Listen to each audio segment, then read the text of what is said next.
let's work our way backwards. Okay? Let's work our way backwards. So, the idea first to start from yesterday's class was that if we're multiplying things with radicals, we treat them just like if we're foiling or if there's two binomials multiplying. Now, I want to mention something because I saw a few of you just did it on the quiz. If you've got an example such as 3 divided by 2 plus root 5, you need to rationalize this or get rid of the radical. But if you multiply by just root 5 over root 5, it doesn't work. You need to multiply by the conjugate. The conjugate. So here, if I multiply the top by root 5, I would get 3 root 5.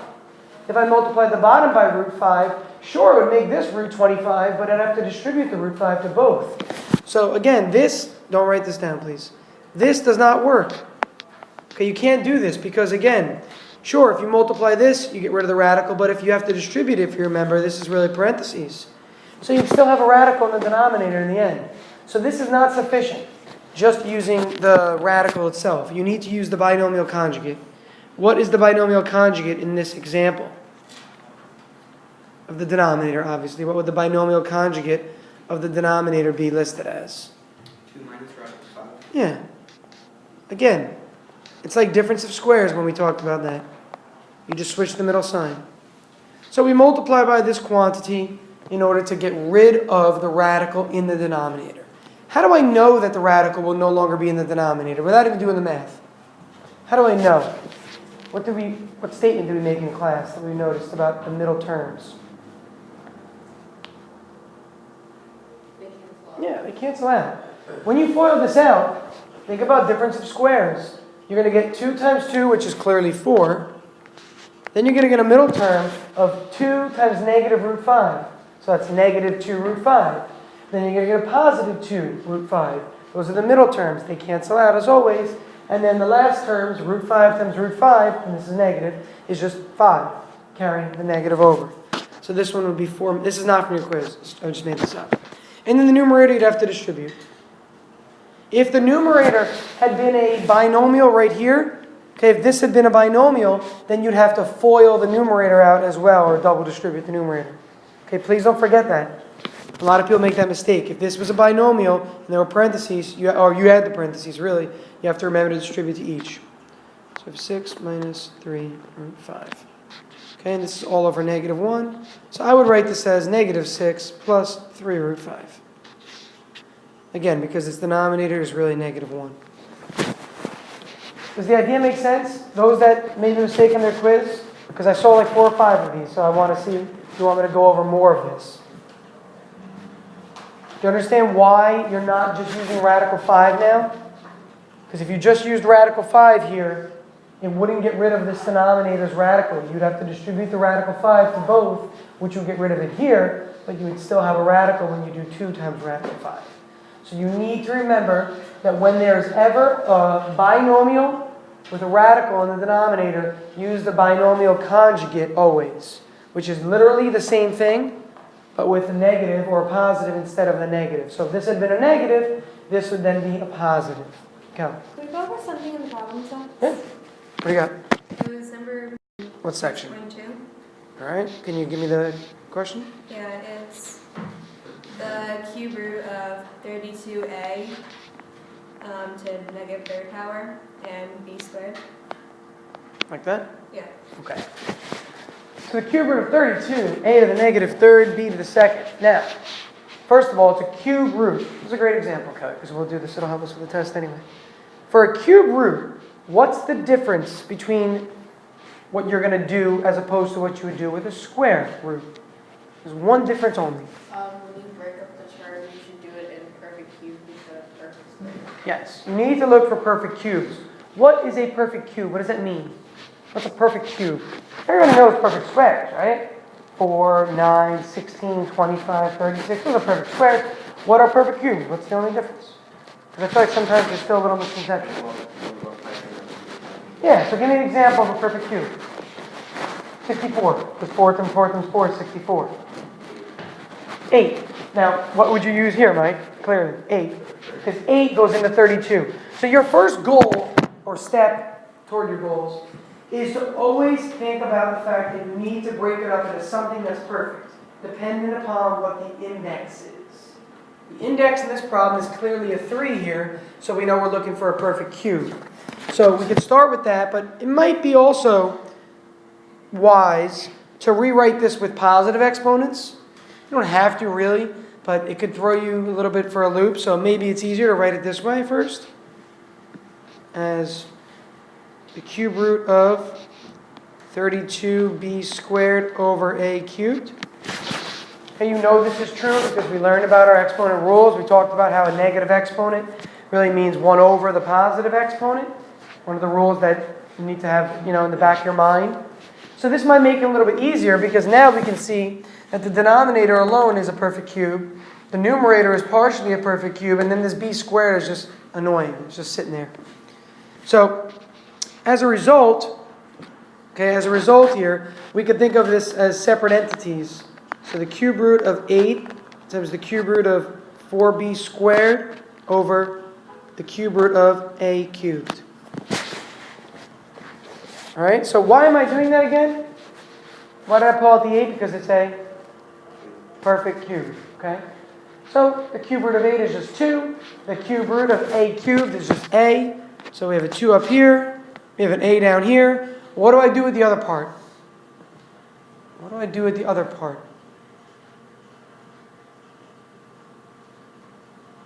You just leave it You- like that one. Exactly right. Just leave it. And please, when you're writing on your test, I emphasized this the other day, I'll say it again. That index, see where it is? Look where it is right now. It's here. It's not out here floating around. That would look like 2 cubed. You follow what I'm saying? To me, this is clearly 2 times this quantity because I can see that little 3 right in there, inside that little v in the radical. Okay, please place it there. Don't place it out here because then it might look like 2 to the 3rd power. All right, simple enough? Does that make sense, the idea? What you would do? So if there's ever a negative exponent, my recommendation is to write it in the denominator, make it positive, just so you don't have to worry about anything. Now, if you wanted to write an answer where you had a negative exponent, you could bring a back up, put a up here, and make it a to the negative 1. It's the same thing as if you had just done it from the beginning. The cube root of a to the negative 3rd is just a to the negative 1. That would be up here, though, instead of down here. But traditionally, you're going to see expressions written with positive exponents. Okay, you're going to see that a lot, especially when you take an SAT test.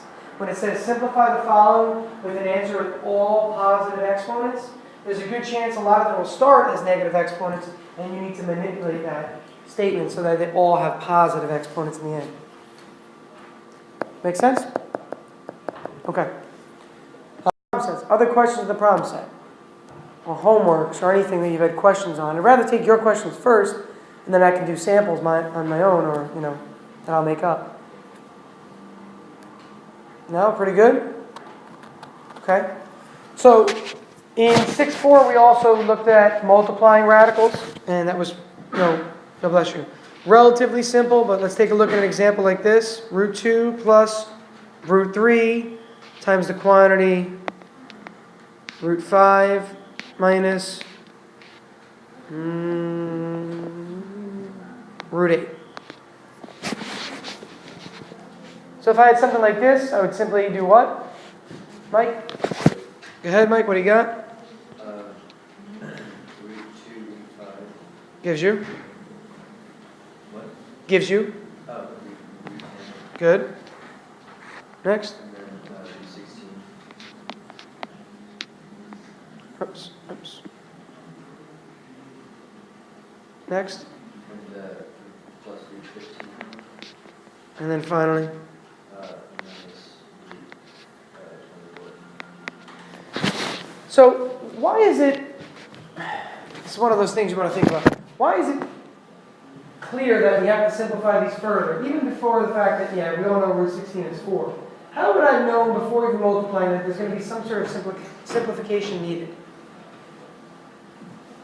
Something that's a little bit obvious. These are things you want to pick up on so that when you're taking your test, you understand that, okay, I should be simplifying now because of X, Y, or Z. Well, none of them are the same. Radicand? Yeah.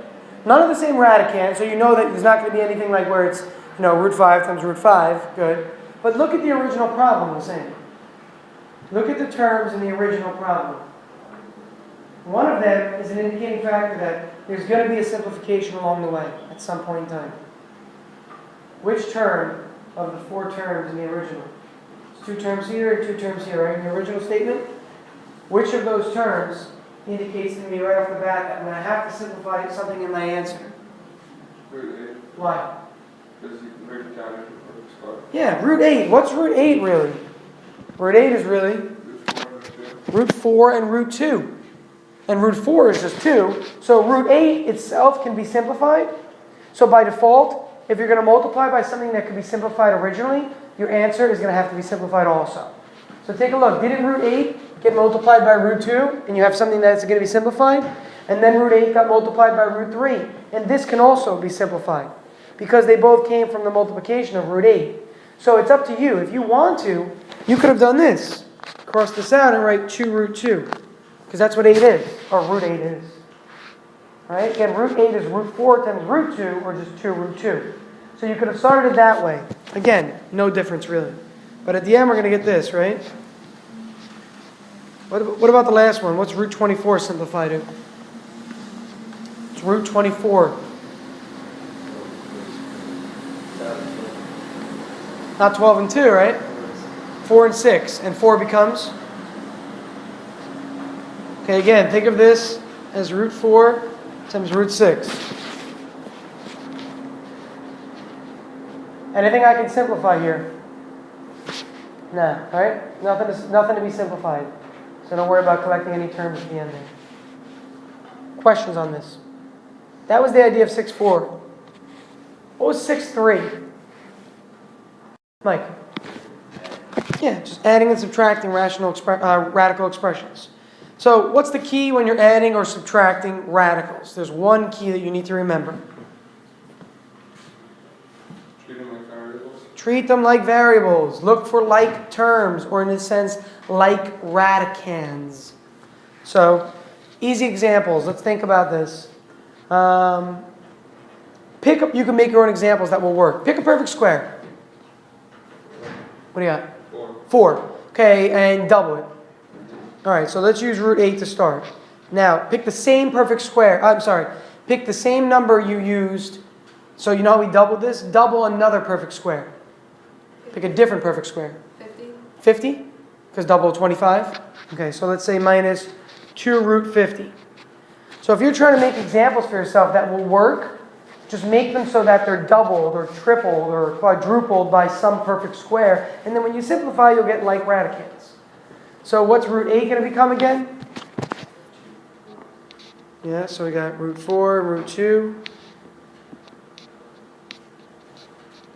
All right, you can work your whole way down there on the left side to start. Break it up, make the 2. 3 times 2 is 6.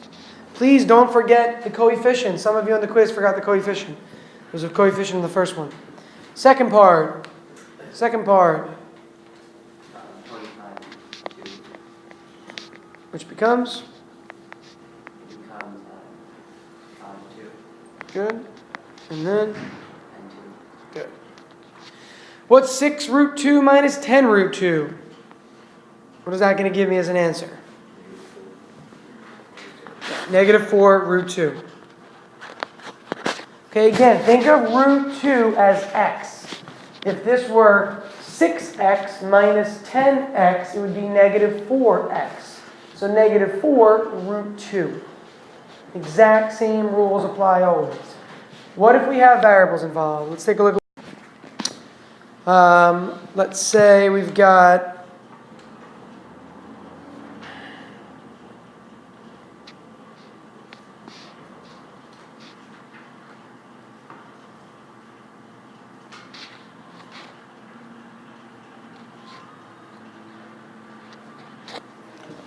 we've got this expression up here.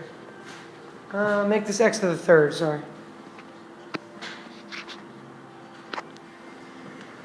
How to go about simplifying this one?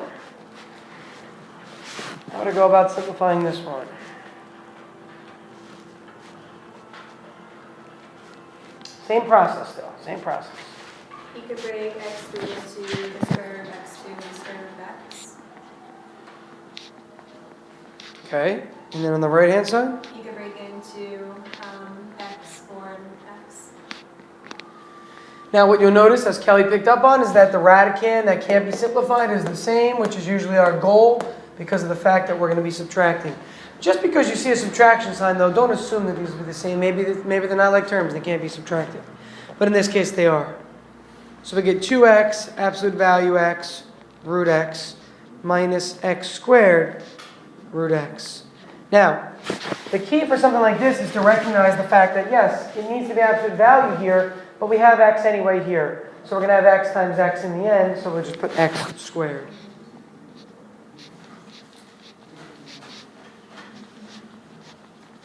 Now, this might get a little confusing because I said treat radicals like they're variables, and clearly we have variables. So what I want you to do is think about it this way. If radical x were not there, if this wasn't here, and if this wasn't here, what would your answer be? X squared and whatever. Yeah, whatever that's not there, yeah. But think about 2x squared minus x squared, that's 1x squared. And then the radical x needs to be there. It's like saying, 2y minus 1y would give you 1y. The x squared is your coefficient now, actually. Okay, the x squared is the coefficient. That can be a little bit tricky because you start to, recognize that you have like radicands, but the question is, what do you do with the front parts? Still treat these like they're numbers. If this were 2 root x minus root x, it'd be 1 root x. But the x squared is here and here, so carry that one down. What about simplifying things like this that have cube roots? Something like cube root of 54 x to the fourth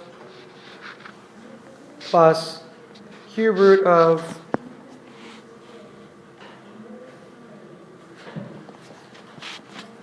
128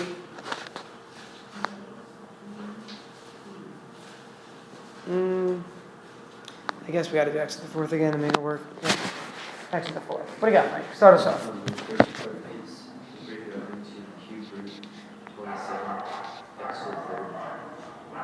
Leaving behind? 2x. Agreed so far? Why 27? Yeah, 27 is 3 cubed. You got the second one? 64x cubed. And again, times. So, what I thought of just now is that when I look here, I recognize that there's a cube root of 2x. There's probably going to be a cube root of 2x over here if I'm able to add these statements together. Remember, the part that's not perfect will probably be in both statements if you're adding or subtracting. So recognize that this is 2x. Start by putting a 2x there in your mind and say, all right, 2x times, well, that's got to be 64x cubed, so that when I multiply these two, I get back to 128. And 64 happens to be a perfect cube. Simplify this for us. Simplify it. Luca. Okay, so the 27x cubed will turn into 3x. And by 2x it would be plus 4x cube root 2x. Keep going. You can turn that into 7x cube root 2x. Good. 4x plus 7, 4x plus 3x is 7x. So that becomes 7x, and you carry down the root 2x. Remember, this piece right here and right here is your like term. That's really what that is. So remember, if you were adding x and 2x, you would get 3x. You don't change the like term part, the x part. So you don't actually change these parts. These parts that are circled just get carried down. It's the coefficients that get added together. Okay, in this problem, 3x and 4x are your coefficients. All right. Remind me, 6-2 is just simplifying radicals, right? Which is kind of what we've been doing anyway here. 6-2 was like, express root 75 in simplest terms, 5 root 3, So that stuff we just did. So I'm not going to go over 6-2 unless there's a specific question that you might have had on a question from 6-2. And then 6-1, we talked about a few things. Who can recall what we talked about in 6-1? It was the beginning of radicals. That's what we started it all with. So like what numbers could work Yeah, we started with what numbers do work. We also talked about where the square root comes from. So we looked at equations real quick, if you recall. So for example, if I had this,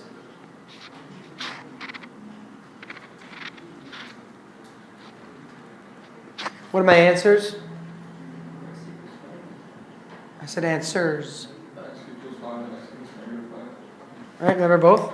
So this is where we're looking at multiple answers because negative 5 squared is also 25.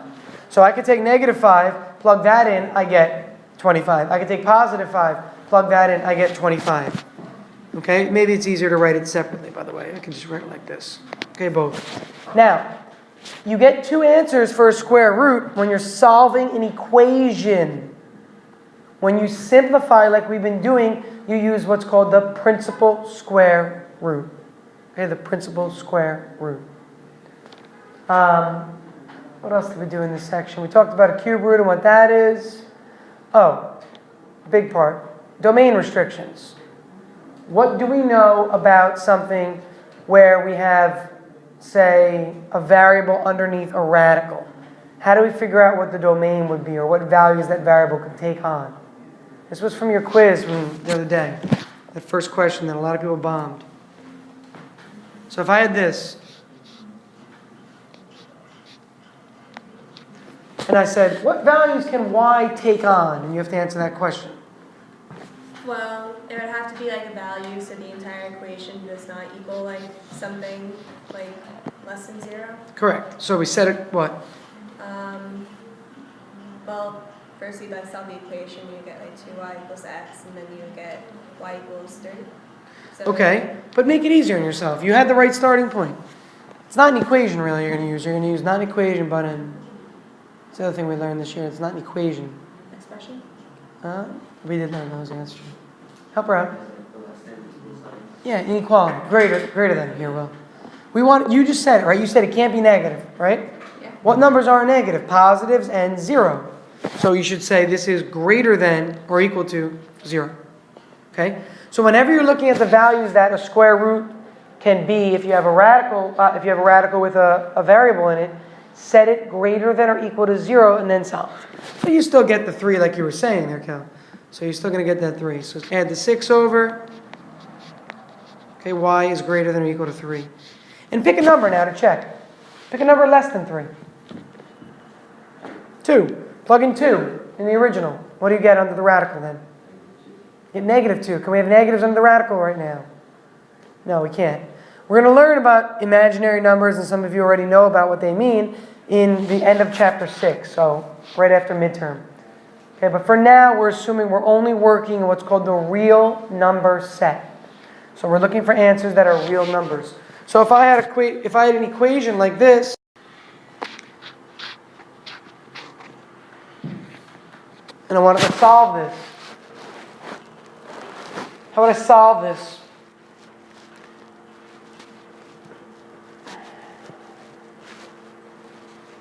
Mike?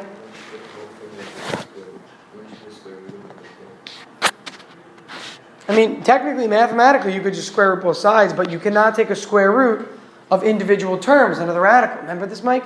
They have to be multipliers for that to be true. So x squared and 49 are terms. You can't take the square roots of them. Charles? You subtract 49 and then square it. You start by subtracting 49. All right, I agree, Charles. And now what? You can square both terms down. Square root or square? Square root. Square root. But can you actually? You get it'd be the natural. Yeah. So you'd say there's no real solution. And yeah, it would be an imaginary number. We'll talk about what that means, but that's the idea behind that. Now, you know another way you can tell that there's no solution or no real solution? Try and factor the original.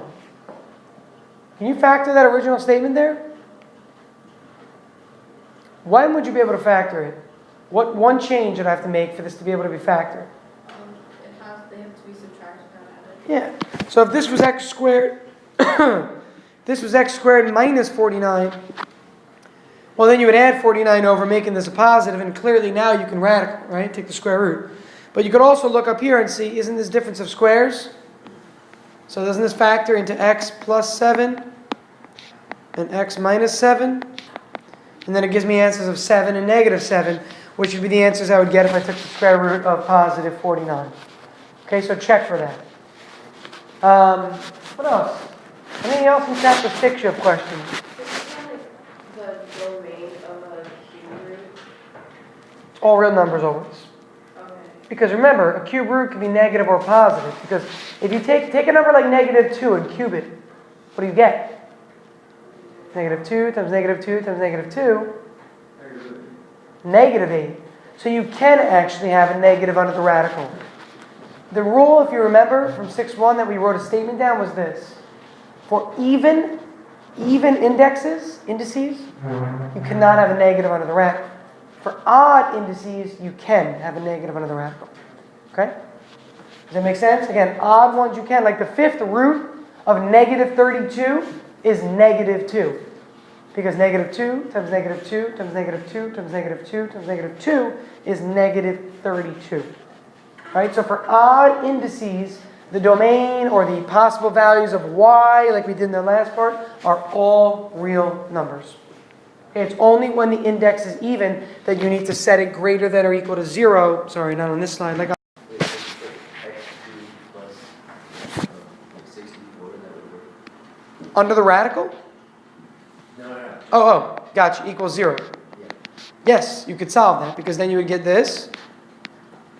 And you say, well, what number cubed gives you negative 64? Negative 4. Because negative 4 times negative 4 is 16, times another negative 4 is negative 64. But in this case, Mike, negative 4 would be your only real answer, which is a little bit confusing. Because if you recall, the degree of the polynomial indicates the number of answers usually. What's the degree of this polynomial?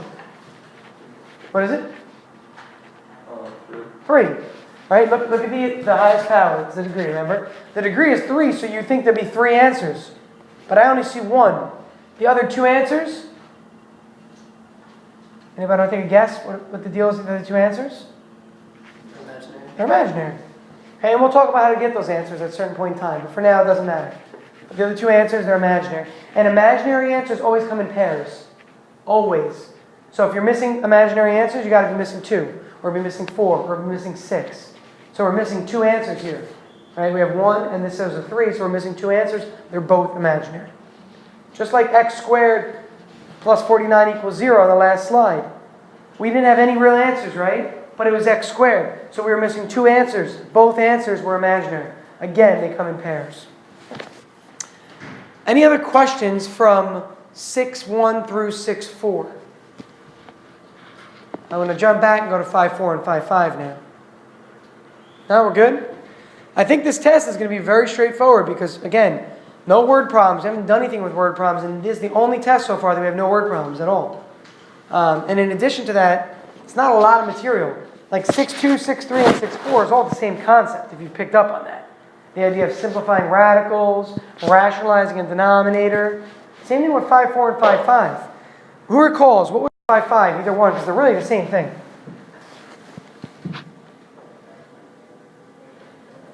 It had to do with, remember, polynomials and simplifying them. So something like this, for example.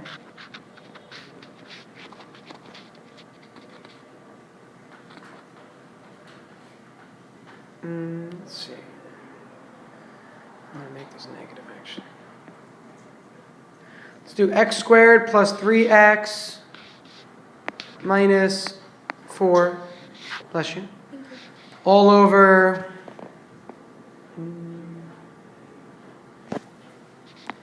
x squared minus 16. 5.4 was literally this. It was simplifying. Now, it was simplifying, but it was also stating if we have a domain restriction based on the denominator. So how do I simplify something like this? And please don't make the common mistake. There's one common mistake that I talked about over and over, and make sure you don't make that. Mike, what would you do? Well, we would factor the top. And the bottom, both, right? Yeah. You always got to factor. Always got to, go ahead. Yes, that one's easy, actually. That's true. What do you got, Mike? The bottom is x plus x minus. So, Mike, now, before you go to the top, Mike, what do you expect that's going to happen that will help you figure out the factors of the top? Before you even try to factor the numerator, How do you get do you get a clue as to what it might be? You should have a clue already. Look at the denominator. Oh, it's gonna be x plus 4x minus 4. Something like that, right? So there's a good chance you're going to have something like this. So start by doing this. And then it might be negative, it might be positive. We've got to figure that out. Well, if we use 4, what's the other number going to be then? 1. Okay, and we want the middle term to be positive 3. So 4 needs to be positive, and the 1 needs to be negative. And that gives me a negative 4 when I multiply. So use the denominator to give you a hint about the numerator, or vice versa. Use the numerator's factors to give you a hint about the denominator. And then finally, the last thing I need to do here is, okay, giving me an answer of this. Now, please be aware of domain restrictions. What can x not be in this problem? What value can x not take on? 4, or actually got to go back to the original before you cancel. So go back to the factors of the original. It can't be 4 here, but it also can't be what? Negative 4. Okay, remember that the denominator's values that make it 0 indicate the domain restrictions. Section 5.5 is the same thing, but you're multiplying and dividing fractions. When you multiply, it's the same thing, just cross-cancel. When you divide by a fraction, multiply by the reciprocal. Okay, I expect really good grades on this. This better be a grade booster. Make sure you're prepared.